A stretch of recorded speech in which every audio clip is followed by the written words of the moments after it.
Welcome back to another technical deep dive here in the debug zone.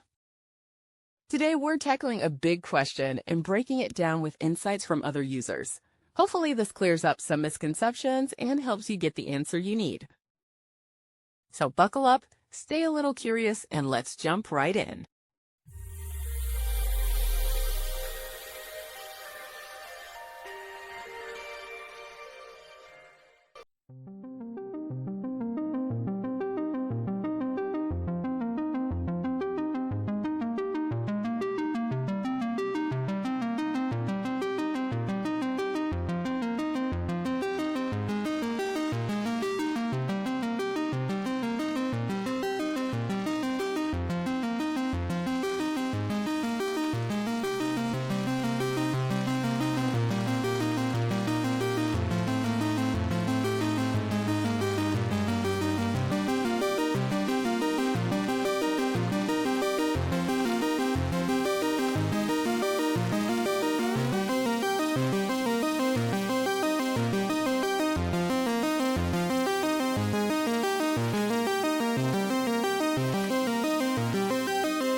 And that's a wrap.